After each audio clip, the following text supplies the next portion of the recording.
Airbnbs. They're completely dead. No one should invest in them. They're illegal. Yep. All the parties, the drugs, the human trafficking. We hit the high notes? Pretty much.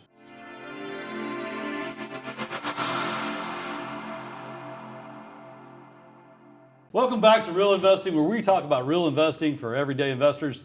Tim Harridge with Ryan Harper. Howdy. And my friend Fouad Bazzi. Awesome.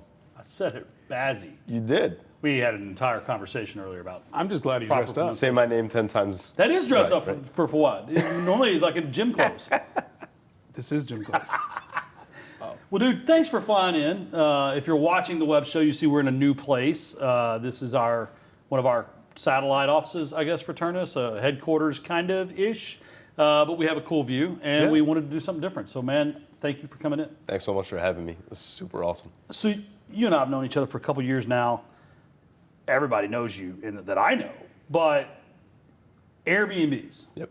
They're completely dead. No one should invest in them. They're illegal. We hit the high notes? Pretty much. Wait, more they said high the notes. bust, right? More high notes. The HOAs hate them. The general public hates them. They're a scourge on suburbia. Yep. All the parties, the drugs, the human trafficking. I just made that last one up, but you know. But all of it, right? Okay. Well, I think what's important to remember is that Airbnb is the new platform, but vacation rentals have been around for decades, right? And this goes all the way back to Martha's Vineyard and VRBO and, way back when. And so vacation rentals aren't going anywhere. They've been here forever. They're not going anywhere. And it's important to know that it's like any industry. There's good actors and bad actors. And as long as you're doing things the right way, we target the Ritz-Carlton customers, the Four Seasons customers. We have great processes in how we onboard our guests, who we target as our guests. We price right to attract the right guests.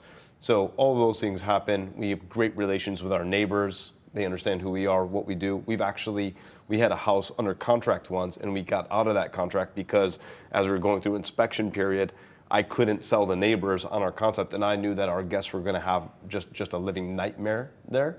So we got out of it, moved on, take our money to the next neighborhood over.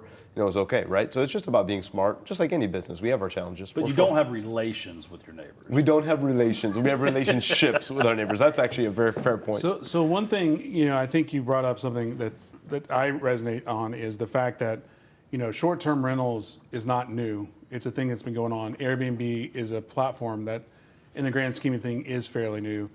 But as Tim was alluding to, there's a lot of bad press. Until Airbnb came around, you never really heard about the bad aspects of short-term rentals. Do you think there's a branding issue that came along with Airbnb, whatever, or is it just the fact that they is just an evolution of like social media and the attention that's brought to it? That's what I think it is. I think it's more the social media than it is just Airbnb, because VRBO's been there, right? Expedia's been there, Travelocity's been there. There's all other platforms that have been on there. So certainly Airbnb got in and it just ramped up, and they've made it easy. As a platform, as a technology platform and an interface, they're the easiest to use or the best to use. They've got technology figured out for sure. I love it as a host. I know my guests love it. They're cheaper for both of us. So if you find the same house listed on VRBO and Airbnb, you're most likely going to pay more on VRBO. I had to price mine higher there because I pay higher commissions as a host on VRBO than I do on Airbnb. And I think people are figuring that stuff out. So Airbnb for sure has elevated or highlighted and made it way easier. But I think it's just a coincidence that the industry took off alongside Airbnb more so than that. I had a friend one time that said, this isn't new. Jesus was born in an Airbnb. And it's funny, though, because, people think, in their mind, that hotels have been where everybody always stayed. But the old inns, if you really go back to the Babylonian time, was really just someone renting a room on their property, or, in Jesus' case, a barn. Right. It's like people need a place to stay, and they stay inside places that are designed for people to stay. We used to love hotels. We had a 6-month-old, and we live in Michigan, and we live in Detroit, so it's cold there in the wintertime. And so we had our son in October. So when he was 6 months old in March, it was like, man, let's get him out of here. Let's go do something cool. Because he was going to freeze. He was going to freeze. Become a popsicle. Yeah, a frozen potato. And so we took him to Florida, and it was really cool. We were staying at a beautiful resort. But, we thought we'd go back home, go back to the room. He finally fell asleep in a stroller. We have a little bit of privacy, my wife and I, and it's like, oh, we can't talk, we can't breathe, we can't move, or he's going to wake up and all this. And it's like, okay, last time we do that, right? Yeah. So unless we're staying at vacation, all-inclusive resorts, it's all short-term rentals moving forward. And we understood that. And then we started staying in short-term rentals and realized to go from a mediocre short-term rental or an average short-term rental to a luxury and a very a great guest experience, the gap is not big. And I never understood why the host wouldn't take that, that next step. Well, let's get into that, because like this whole show is like the real investing for the everyday and real investor. What does that mean? What does it mean to be a mediocre short-term rental? What does it mean to be an exclusive? Like, what are those levels? I'll tell you what a What does that mediocre mean? one is, and I'll let him talk about the exclusive, because I specialize in mediocre Airbnbs. I'm just kidding. I wish you would have done, I specialize in mediocre. I had to finish that, or I knew you would cut that out. But like next week, I'm going to Charlotte. We've got a big office there, and I'm taking 2 of my Dallas employees. Well, I get on Airbnb, the platform, and I find a 3-bedroom apartment for $78 a night. That's 2 blocks from the office. Mm-hmm. That's a brand new apartment. Yep. Like for me, I was gonna have to get 2 hotel rooms for my 2 employees that are staying the night for 3 nights. I mean, I'm able to put them up in a really nice place, really convenient to the office, and it's less than $500 for 3 nights. So I think mediocre and cost effective can kind of be used the same. Got it. But then we don't have the tenacity that he has for managing these luxury things, so we don't even do short-term rentals anymore, Jennifer and I. We just do mid-term rentals. Like if they're not staying for 30 days, we just don't have the bandwidth or desire to deal with them. But luxury is Crescent Retreats is your company. Crescent Retreats, yep. And they're like freaking resorts. I mean, like, how did you figure this luxury thing out? Well, like I said, I want to stay in them, right? Like, I mean, that's kind of how we got into it, is we started staying in short-term rentals, and we wanted something that really accommodated all of our needs. And so, we stayed away from the 3-bedroom, 2-bathroom stuff. We said, if we're going to compete in markets where there's a high supply, we've got to have bigger homes, accommodate bigger groups, go against less competition. And so we don't do anything that, early on we bought at 4 bedrooms, now we're buying 5 bedrooms or more.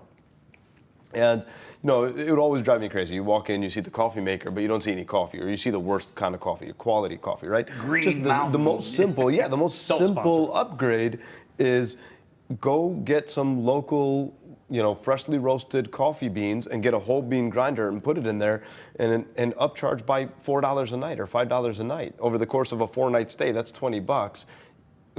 It's not going to cost me $20 in coffee, but now I've provided free coffee per se, right? But it goes back to the old adage of, the guests aren't going to, they're not going to remember what you said, but they're going to remember how you made them feel. And so we want to make them feel a certain way so that they know when they come in, it's all about the convenience. It's all about having exactly what they want. And by the way, 98% of America drinks coffee. So, hey, go ahead and supply what your guest is going to need, right? So luxury, if I'm hearing right, and I'm going to say it stupid like, Fair. So luxury is a 5-bedroom spot with coffee, and that's the only reason to be luxury. Fair. So luxury is so subjective. Let's define luxury is very subjective, and I would say from market to market that definition could change, right?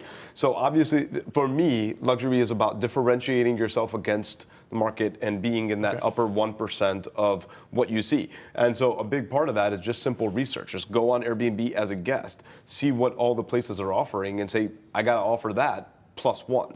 They don't have a pool. Okay, I'm gonna have a pool. Yeah, They don't have a pool We can table. have a heated pool. I'm gonna have a pool table. All that. Well, let me connect all these that. dots. So last year in Scottsdale, you built a home specifically to be a luxury short-term rental. Yep. Maybe walk us through what you had learned in the previous years of operating in that market that made you maybe design or build this home a certain way. What were some of the we'll do this Instead. type things? Yeah. So what I learned was, let's use a restaurant analogy, right? You have 10 restaurants, all the same chain, all in one market. One's got to be the highest performing, one's got to be the lowest performing, and everything in between, right? You got to rank them. And so we just started learning that no matter how many Airbnbs we have, one's going to be the best, one's going to be the worst, no matter what, performance-wise. So we wanted to start setting these up for an exit strategy another exit strategy in case we had to shift them and we didn't want to run it as a midterm rental, long-term rental. What are our different options here? And so we got to know the neighborhoods extremely intimately, and we know this one neighborhood that if we buy old there and tear down and rebuild, we're creating so much equity that even if we can't distribute profit over the course of a year and a half, we're going to make a big exit on the back end and still make some money, still hit all of our ROI goals, all of our IRR goals. And so that's kind of the strategy, is just adding on another option to how we use that asset. You now, well, you're kind of getting in the insurance game. You're doing a short-term rental kind of pool cleaning company. I know you're managing for certain people, select individuals. Yep. What's caused you to, not caused, why did you create those verticals? So bolting on just simple revenues, right? I have to write a check, for instance, our pool servicing company. We pool service now. So I have to write that check no matter what. And I know what the pain point is for short-term rental hosts. I already have that, I experience it.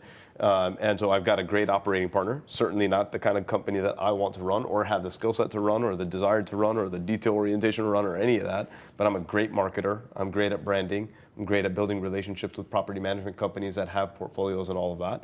So partner up with the right operating partner, which I did, who he owns and operates the pest control company that handles all my homes for me. It's like, hey, same exact business you're doing, just different kind of truck, different chemicals, all that. Can you do the same thing?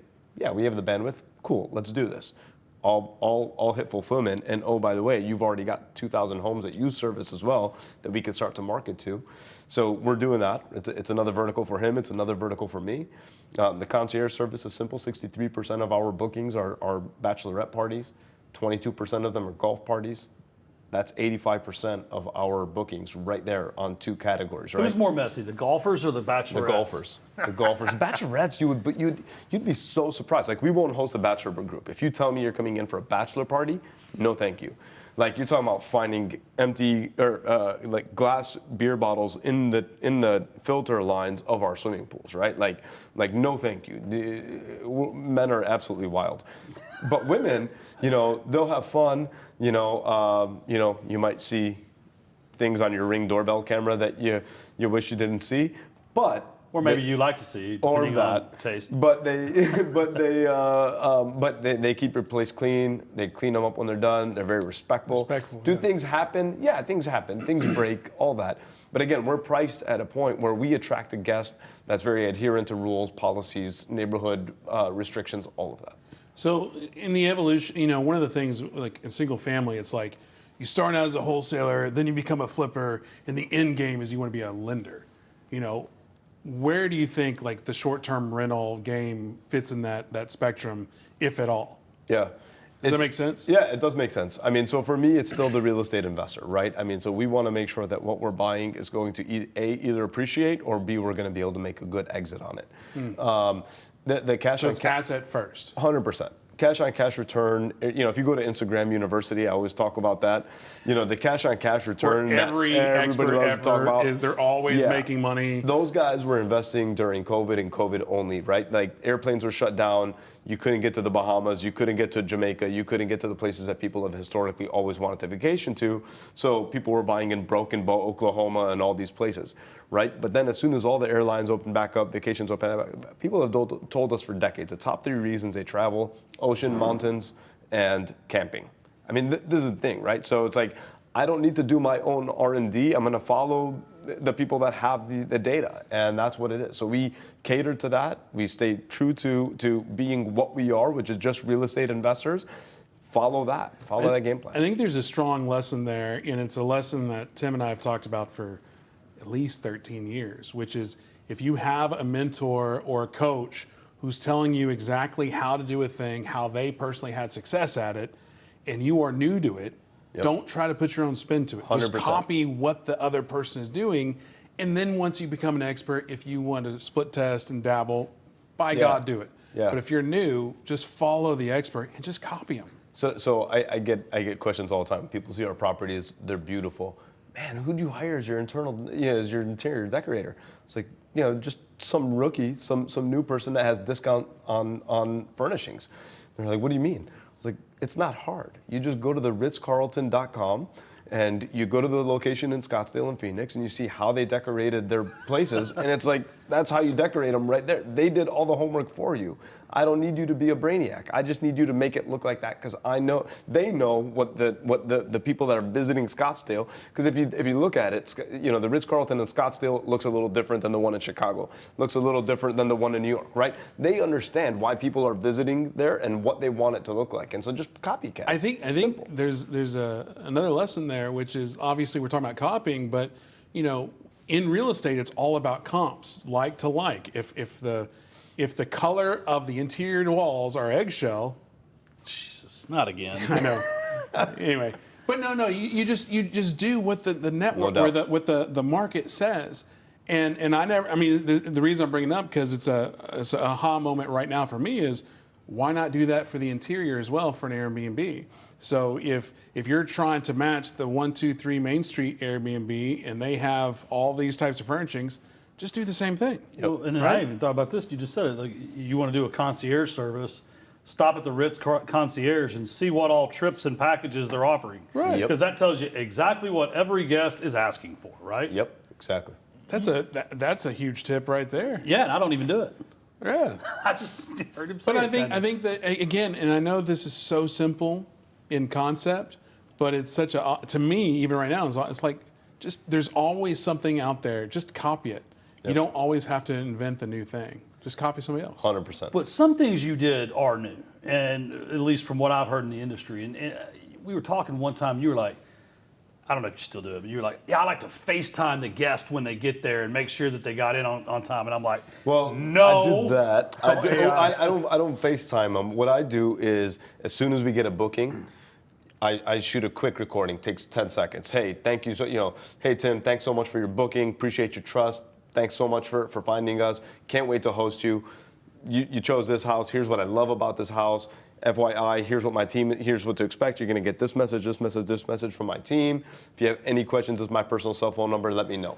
Bam, send it, right? Because what's going to happen? Well, let me explain that real quick. Because what happens is, most bookers have become very sophisticated. They know when they can cancel up to for free, right? And so what they do is they lock in the house that they like right now. But a lot of them are still just kind of shopping you. You know, that's kind of like a soft commitment. That's not a hard commitment. They know when they can cancel. So they're shopping you to see, as we get a little closer, do I find something that's equal or a little bit better and it's a little cheaper, right? But now what I've done is I've just done the KLT, know, like, and trust. They've gotten comfortable with me. They're locked in. They understand who I am. They saw my face. They just, that personal connection means so much. So I've just taken away all that big problem, right? Like, they are not going to cancel on me right now. But real quick, the reason I said whoa is, what's the value of these typical bookings as far as dollar-wise? And I understand every market is different, but for like, what's your average booking? Just so I can, because like again, if you're getting $20,000, hell yeah, here's my cell phone. Our average, but if it's $20, they have it anyways. I mean, they have it once they book. They have it on the Airbnb platform anyways. So they've got my number. It is what it is, and they still usually don't use it. They still usually come to us straight through Airbnb. Right. And if they don't, I'll funnel them back that way, and I'll just kind of give them a subtle like, hey, my team is way faster to respond to me. So like things like this, just go straight to my team for. But our average booking is about $3,500. I mean, 3-night stay, about $1,000 a night plus cleaning. Yeah, I mean that would be worth like It's a not quick, $20. right? Like a 10-second video, and then It's simple. the hassle of coordinating. I've never got one of those videos. Well, I mean, I'm just saying, like, It's just the it personal makes you touch. stand out. It's just the personal touch. I mean, they I they thought you feel were so getting mad at comfortable me with for us now. not sending him a video. I was like, you look so sad. Well, no, I was just pointing out that, like, It's that personal normally the feeling I get, because a lot of times I go to vacation destinations, is great, thanks for the booking. Here's like a form to fill out. Here's, you got to go upload your driver's license to this other web page. It's very unpersonal. Don't screw up my house. Yeah, it's you didn't acknowledge the rule. Right. Just I don't know. I feel like a lot of these people, specifically the professionally managed ones, Just a number. it makes me want to go stay in a hotel. Honestly. Yeah, no doubt. No doubt. I mean, I've booked, because I want to shop my competition. So I've booked with a couple of those large property management ones before. I mean, one of them I walked right in and it smelled so bad. I called Airbnb. I called them first and they wouldn't let me out of my booking. So I called Airbnb. I'm like, hey, FYI, it smells like like this. And so we got out of it. I mean, so they aren't. I mean, it's all about a big number. I much prefer the boutique owner, somebody with less than 50 listings, just somebody that really, it's their business. It's what they do. It's what they do for a living. You know they're going to get a lot of care and touch, and they want the guest experience to be memorable. You talked about KLT, the know, like, and trust. As a lender, there's KYC, know your customer. Yep.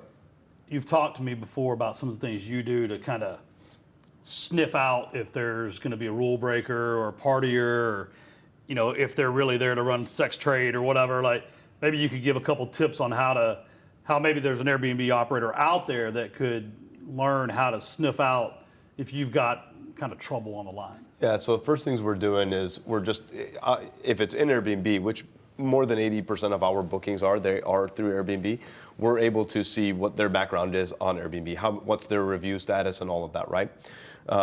So that's step one. Step two is we just kind of shoot them a quick note. Hey, thanks so much for your booking. What's your, why are you guys coming? What's bringing you into Scottsdale? What's bringing you into Phoenix?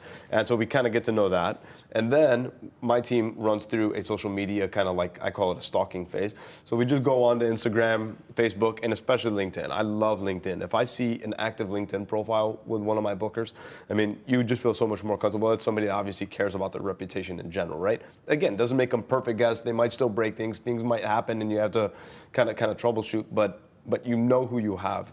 And social media tells you so much of that. And then if we have any red flags, if they don't pass any of our sniff tests, then we're making a phone call like, hey, and I just want to hear your voice. And most of the time when you can hear somebody's voice, I'm a pretty good read of people. Within 30 seconds, I can hear, like, are they going to be respectful to this property or not? We've had some situations where what you don't ever want to do is cancel on your guests, because that impacts you in an algorithm. It impacts your superhost status and all that. But you can start to kind of leverage some things that might make them want to cancel on you. So off camera, we were talking about the importance of LinkedIn, and it's funny because, like, a lot of people not a lot of people, but there's a lot of bots on like Instagram and Facebook and Twitter, and I don't know if there's people think about having bots on LinkedIn, but I just feel like there's more real people on LinkedIn than the other platforms. I just thought of that. I don't know why I feel that way, and I have no data to back that up whatsoever. Well, LinkedIn's not fun. It's professional. Yeah. That's what it is, probably. And so many people, specifically in the real estate space, back when so you think when we started the expo, that was in 2010. Back then, it was taught, if someone tries to connect with you on LinkedIn, that's not a professional connection, send them to Facebook. If someone tries to connect with you on Facebook, that's not a personal connection, you would tell them, well, connect with me on LinkedIn. That's my business. So I think that there's still the demographic that uses a lot of the social media views LinkedIn as a professional, a living resume. Yeah, absolutely. And so I think, like you said, when he said it has a real person, he didn't mean like fake people, but like someone that actually cares about their outward appearances, and that makes sense. Tell us some times that you thought someone was really going to be a problem, and what made you think that? So we had one, God, man, I'll never forget this. I mean, we had... That's the kind of story we want to hear. When we called them, they gave me 3 different answers as to why they were coming, right, in one conversation. And you already knew, like, what was going to be happening here, right? And so it was hard. We tried to get them to cancel. They didn't cancel. These guys checked in. And, for the first, 36 hours they were there, we saw a bunch of really well-built gentlemen, every couple hours you'd see somebody walking in and out with a duffel bag. So you kind of knew what was happening here. And so after about 48 hours, kind of had a tough conversation with them, like, hey, we've got some video evidence and some video proof that we don't really like the activity that's going on here. We're going to need you guys to cut your stay short. Or this, I don't want to report you guys. I don't want anything to happen. I just want this to be really clean and simple. How quickly can you guys get out of there? Or one thing I don't want is trouble. Obviously I care about the asset. I care about what's happening there. Within 12 hours, they left. I know this isn't probably the exact answer you were looking for, because you were looking for something before, but this is during. I love this story. And so when they leave, our cleaning team comes in. They find a brick of cocaine, a whole brick. So my cleaning team, they send me Most picture profitable and a booking he message. ever had. Yeah, Well, that's how he she bought his said, next "What should 2 or 3 she bookings. said, what would you like me to do with this? I said, I think you should sell it immediately. Allegedly. Because I don't know. I think you posted that on your story, and I was like, sell it. You know? Let's go. Did you just admit It to was a just, crime on video? whatever I you don't do with know. it, that's not my problem. That's your problem. Just Right. get it clean and get out of there and do what you got to do. But that was The cleaning those lady are just never things- showed up again. Those are just things that come up. I mean, it's just being on high alert. Again, we got cameras all over the exterior of our property. The ones in the backyard, what we do is we keep them really low and we keep them on. We keep those wired. They're not on a switch. They're wired because what we tell our guests is, hey, when you check in, just so you know, there's a camera in the back. Just go right up to it and pull the plug, okay? That is there for when you guys are not there. It's not there for when you guys are there. But we have them all around the front yard. You're not gonna be able to reach those, and those are gonna be on while you're there, just so you know, like that's how it rolls. And so it makes them feel really comfortable, makes them feel really understand that we are trying to monitor the property when it's vacant. But it also, you got eight guests booking, and 14 people are walking in the house, hey, saw this many people walking in the house. Can you explain that? What's going on here? But like I said, we're priced high enough that we have a lot of respect. We connect with them enough up front. We have such a good feel for what's happening when they come in. What are some cool? So I don't like. It's not all negative, obviously. Like you've told me some cool stories about like family reunions and things like that. What are some cool guests that you've been, I think, fortunate enough to host in these nice houses? Yeah, absolutely. So my favorite one to tell about is Phil Heath, 7-time Mr. Olympia. His whole crew, they came in and stayed at our Kissimmee property. In Kissimmee, we have a 12-bedroom, 12-bathroom house. Right next door to it, a 9-bedroom, 9-bathroom house. So he put his whole team up in one of them, and then he and his wife stayed in the other one. And we got to host them. That's become a pretty nice relationship now. I'd call it more of a social media friendship, but we're very supportive of each other. We're always sharing stuff back and forth. And we had quite frankly, our cleaning team had not done a great job of teeing that house up on that turn. It was a quick turn, and we had a couple of bad issues with them, but we were able to use our hospitality, our guest experience to just connect with them really quickly, make it right, fix it, and then get everything done right for them and make sure that ended really nicely.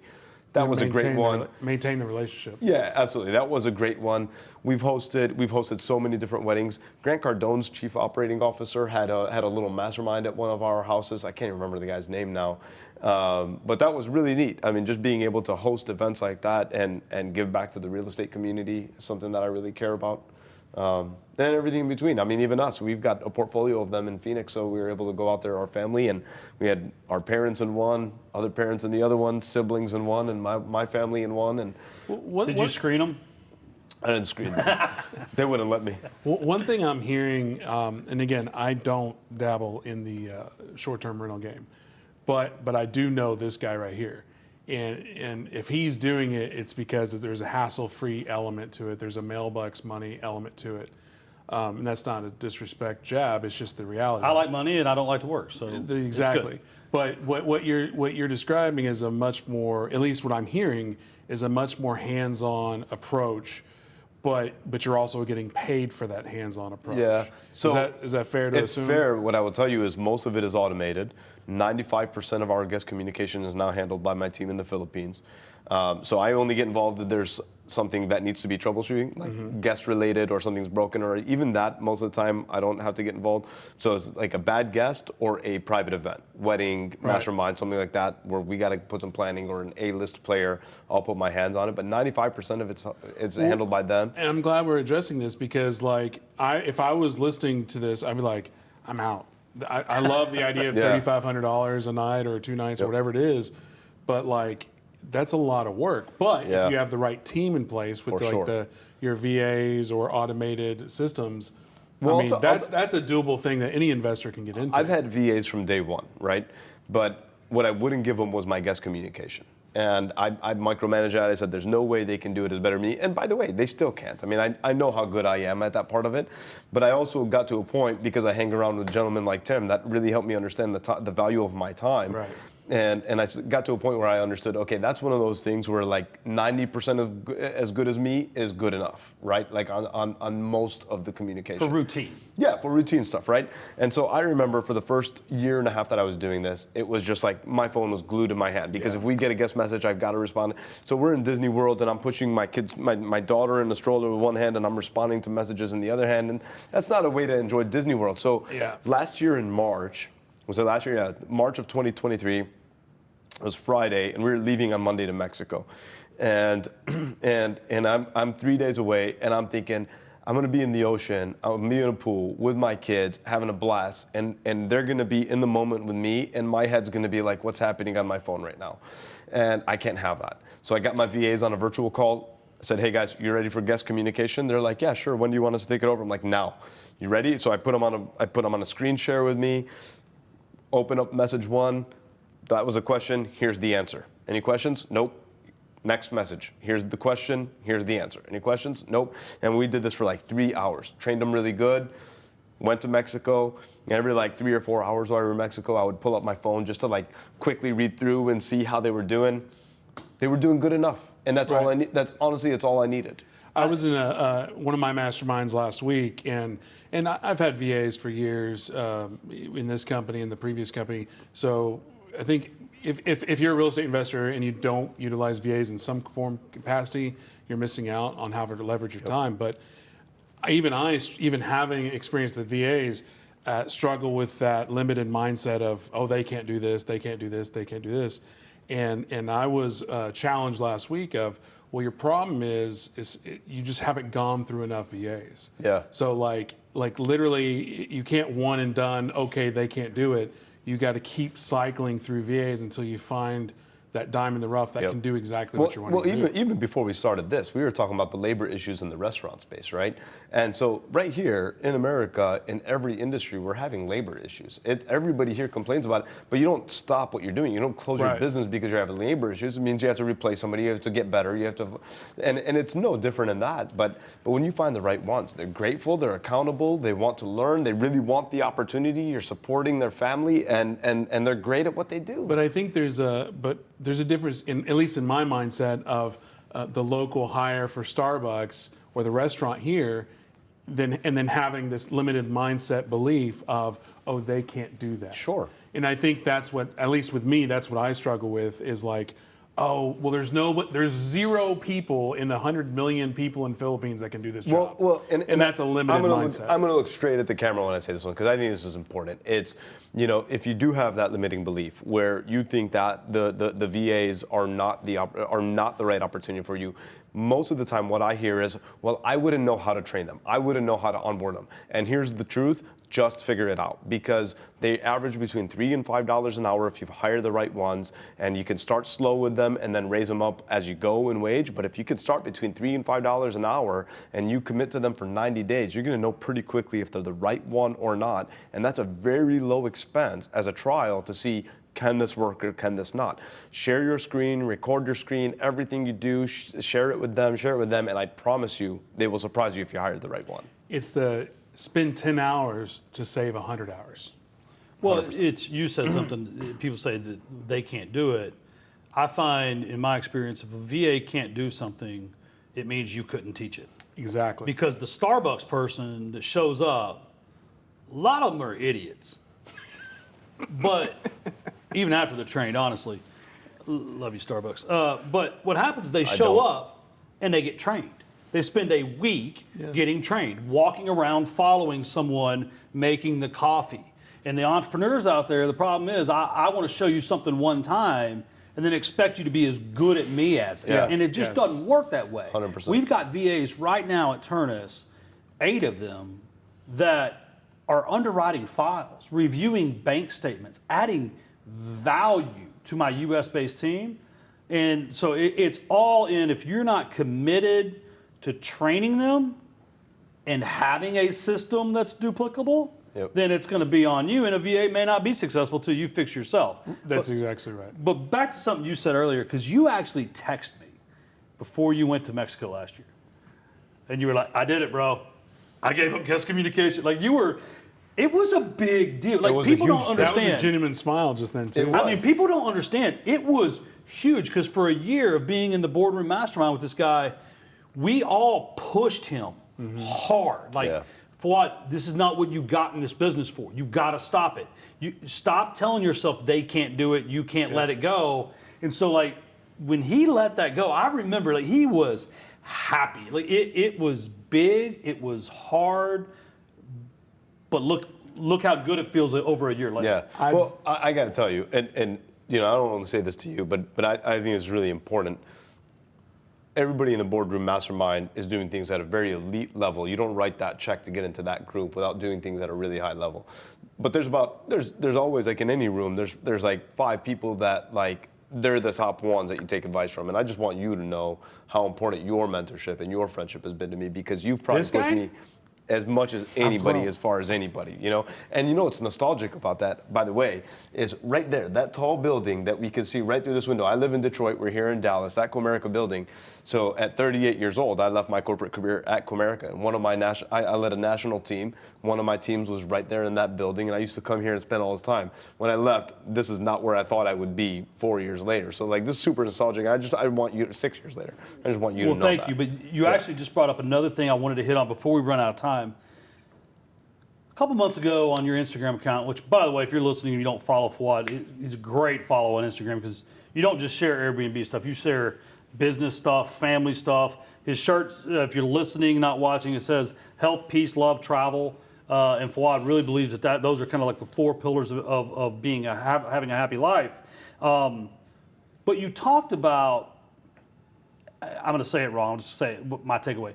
How people say having a corporate job is a waste of time, and about how much you would learn, and how much you learn to build a team, and how much you learn to apply those lessons to real estate investing.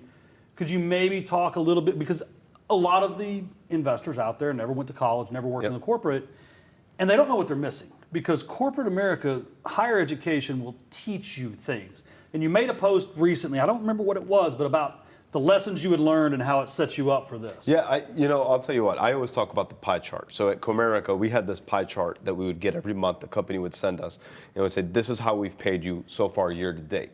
You know, you got your slice for the wages, you got your slice for the bonuses, you got your slice for this, but there was always a slice that was for training and education. Okay, and I was a second level vice president.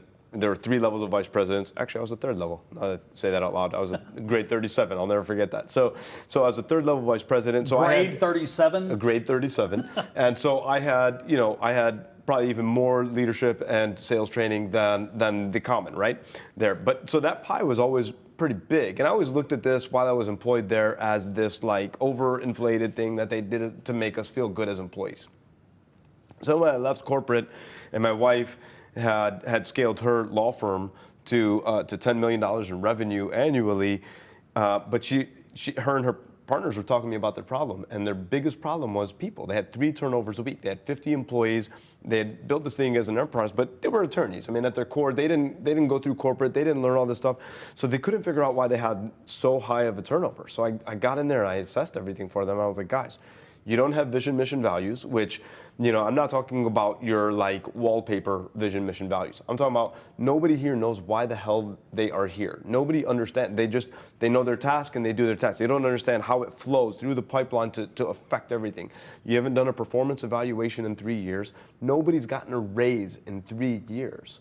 That's why. Like, nobody knows their purpose. And so you guys have to fix this problem. And so these are just things that I learned through, and it made me so grateful. What I thought was 101, I realized a common entrepreneur doesn't think that far through. They're in the hustle, they're in the grind, they're in the grow this business, right?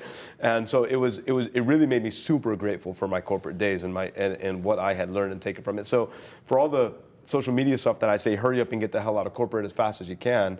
Yeah, but embrace it while you are there, because it teaches you everything. One thing I'll respond to that is and I've talked about this before, is when you're in the entrepreneur real estate world, you're in this bubble, because you have masterminds like Boardroom, you have networking events, you have this ecosystem to learn.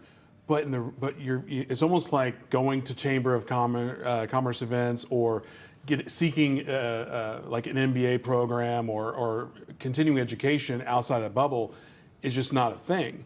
And then, ever since I've migrated from real estate into more of media, it's been hitting me in like the last year, like, oh God, you're an idiot. Why aren't you pursuing these other programs?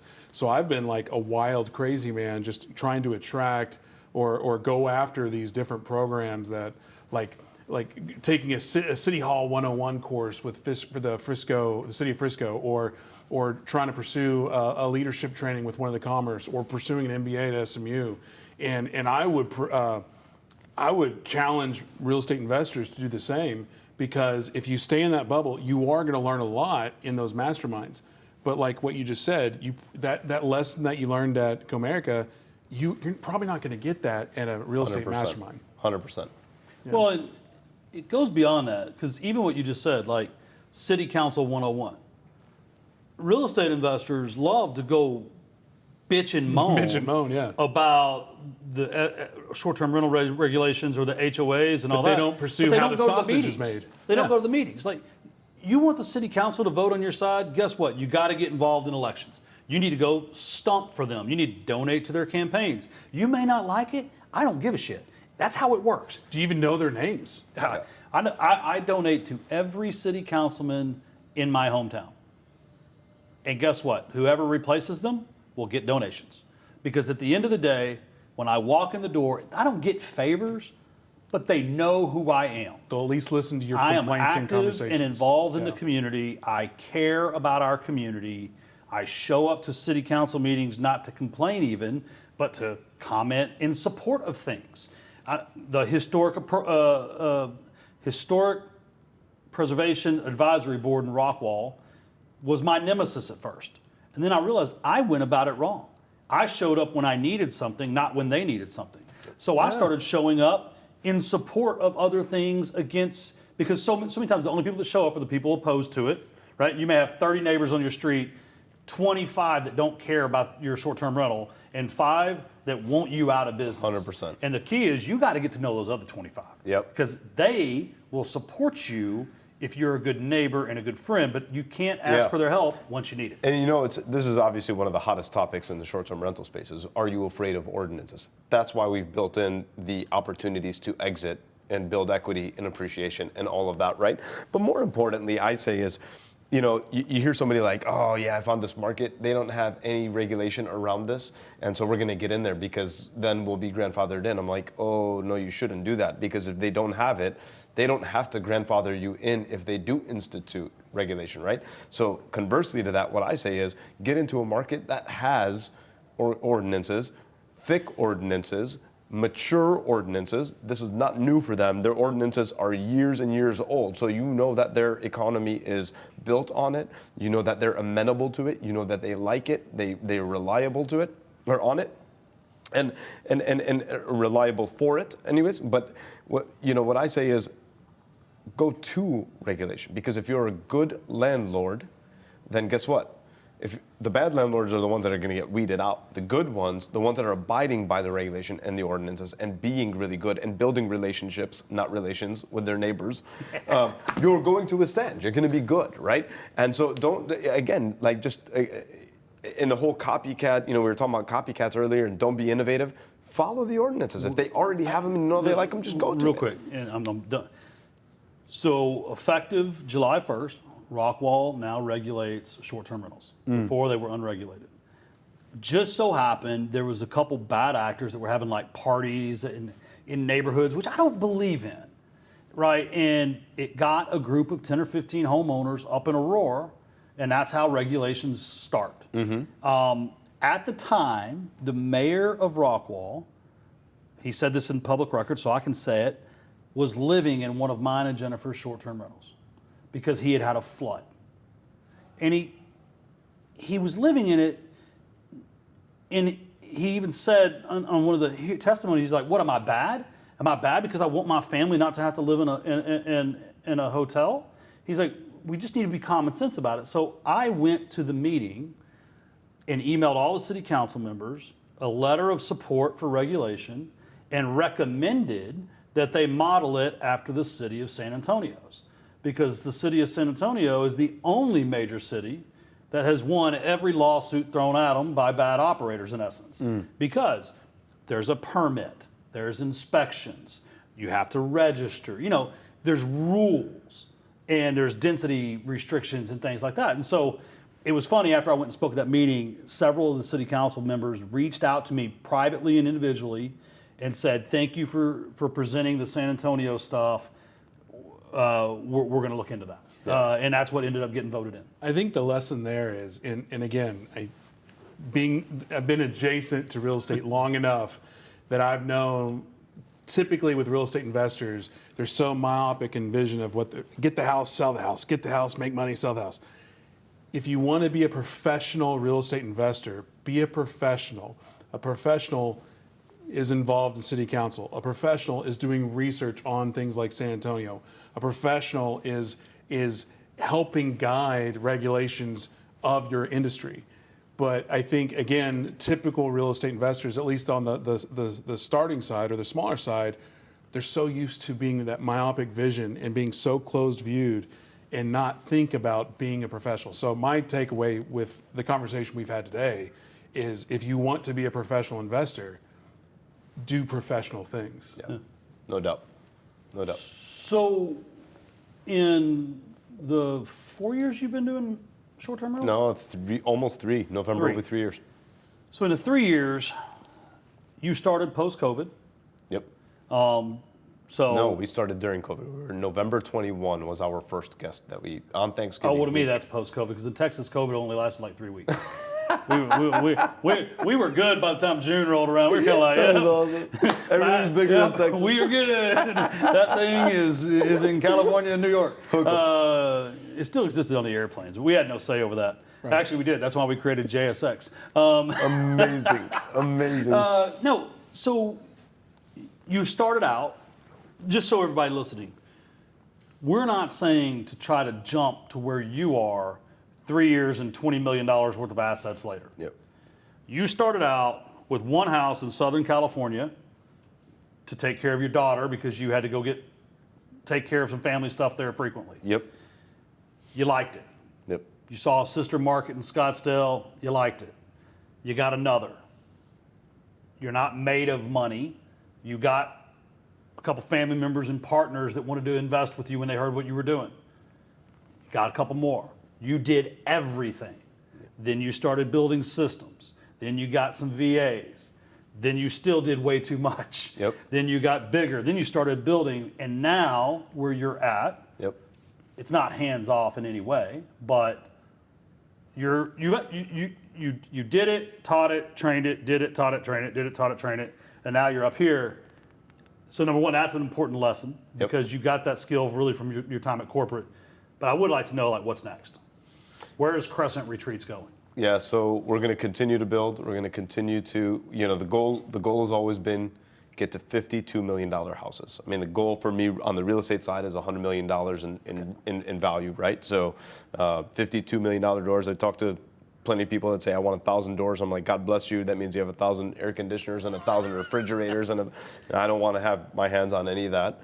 I got to stop you. Yep. I know exactly where to restart you, but another guy that's here today, we talk about doors all the time. So like, if you want to make $1 million a year and you can do it on one house, do it on one house. Yes. Right? If you want to be 100 million in asset value and you can do it in 50, do it in 50. So like, there's more power in what you just said, because people talk about their doors, and I've got 1,000 doors. I got with one with a door. 0.05 market share of those doors. Yeah, no, but I got one door in Rockwall that's worth more than 10 of some doors, right? So don't get taught. I didn't mean to interrupt you, but it's just an important thing. Value is value, right? So 50 houses worth $2 million a piece. Yep, that's one. Which is a lot. We will continue to selectively scale our property management. And what that does is that influxes the cash really, really quickly so that we can offset all of the costs that are associated with managing our own. That alone is a huge plus. We'll continue to bolt on some businesses. So we'll try to package this whole thing up at one day and sell it, and we'll build it that way. And if it doesn't sell, then we know we're going to run something, because I have advisors like Tim that will help me build that. And if I never sell it, that means I'll have something way bigger than I would have ever built initially to give to my kids. If you sell it, you sell the platform, or do you sell the assets, or like? Well, What's nice is it's a la carte, right? Yeah. And so it just depends on the buyer.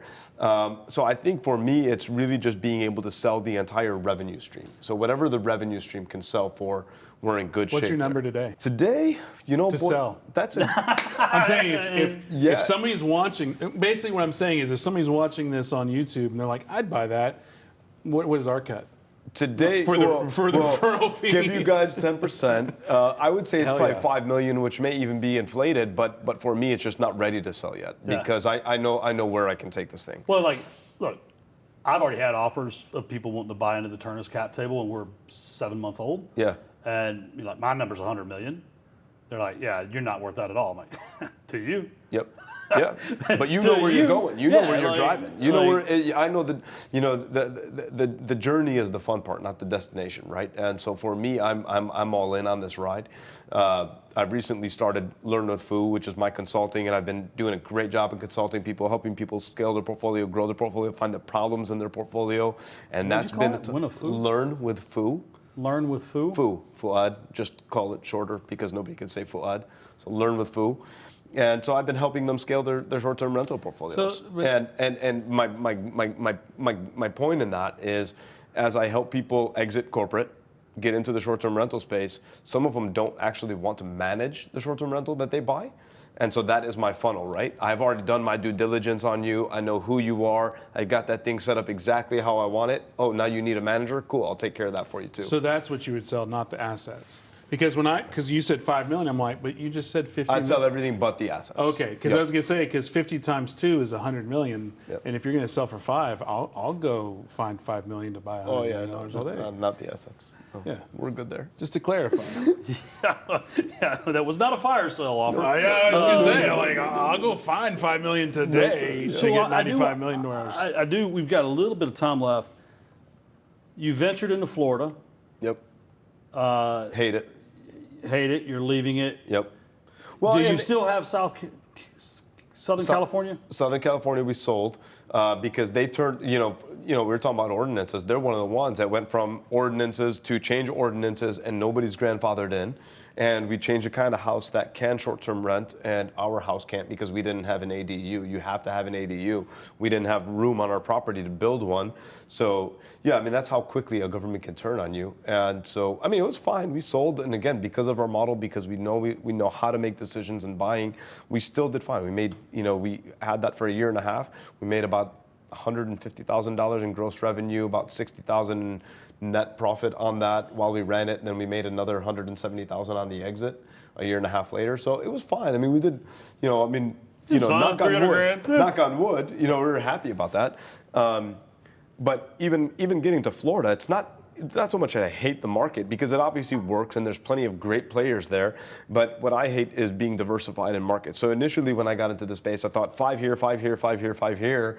And then if my guests come to me, they want an ocean, I got one. They want mountains, I got one. They want to ski, I got it. They want camping. So we thought we would provide something to everybody for our guests that were coming back to us. And we said, wait a minute, every time we get into a new market, it's a new business, right? We have new service providers that we have to manage and hire and fire and all that stuff. And, we have to understand when the pests hatch, when do we need to pour fire on the pest control, and like just all these things that you have to totally understand about a new market. So it's going wider, not deeper. And we're all in on the Arizona market. We've got great teams there. I don't have to micromanage them. We attract exactly the kind of tenant that we want there. So we're scaling back down to get hyper focused on the one market that we know operates extremely well for us. As we're wrapping up, would you recommend a new investor or established investor get into short-term rentals, or would you be like, I mean, obviously that's your bread and butter, but is that your bread and butter just because you're doing it, or do you actually like it? Yeah, because too often we fall in traps of, hey, I make money doing this thing, I don't really like doing it, but it's what I'm good at. Look, I say do what you want to do, right? Like real estate is an extremely diverse world. So people say real estate and they think it's one thing. It's so diverse. You're a realtor, right? There's short-term rental, long-term rental, wholesaling, flipping, commercial, industrial. Right? Like, so it's like, Lending. you have to have the guts for it for sure. You have to be all in on it, but you have to be all in on anything you do. So don't do it because, again, Instagram University told you to do it. Do it because you truly understand it. You know what comes along with it. You've talked to the right people. You know, pay for someone's time to really understand what it all takes, and learn everything you need to learn. And then if it's something you want to do, absolutely, I think there's a world for it. On that note, if I sign up for your mentorship, what am I getting? Yeah, so 6 months of me one-on-one. You know, so you're going to get an 8-hour day with me up front. We're going to find out exactly what you're trying to do, why you're trying to do it. We're going to set goals around that. Most of the time, people get into the space, you ask them their goals, they tell you their vision. So you have to quickly help them understand that it's your goals that are going to help get you to your vision. And so we have to break that down, and then they get biweekly calls. Work with them for 6 months and get them exactly where they want to be, and make sure they're going in the right direction and acquiring and building their brand and doing all that fun stuff. So we've been really successful helping people do that, and can't wait to continue to do that. Does Ternus lend on short-term rentals? Eh.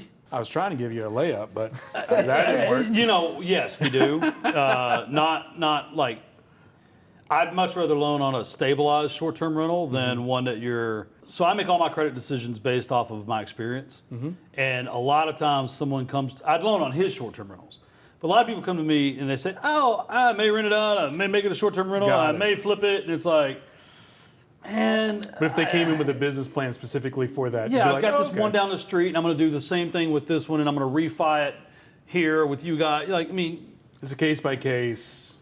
I don't like to take people's houses, and I like to make sure that people are successful. You know, one of our mantras is we loan the way you buy, which means we want to make sure you have a solid plan. And I mean, nothing's perfect, but at least a solid, not a vision. You have goals and, you know, steps that are going to get you to a successful product. You're like, I need the loan because why? Because I want it. No. So follow Fouad on his personal Instagram. Crescent Retreats is a fun follow. Yeah. You get, like, because he actually gets Instagram or guests that will tag Crescent Retreats like in the house saying this was great, and like what a cool brand story. And I think someone's going to end up buying them for hundreds of millions of dollars. They're going to take the assets too. I'm sorry, but At that price, I'll do it. Yeah. you know, it's really He said $5 million. It's like, what are you doing? it's really a scattered resort. Yeah. With the ultimate privacy. So I love the business model. I told him I'd invest in the parent company. I just don't want to own Airbnbs anymore because I don't like them, but I love his model and what he's doing. And then like Learn with Foo, is that like a website or? Nope, just come into my Instagram or my LinkedIn and let's chat. Foo? Foo you? F-O-U. Foo who? F-O-U. We're Foo done. I got no other pun. This has been awesome, guys. Appreciate Thanks, buddy. you. I appreciate So you. grateful. Thanks for watching. See you next week.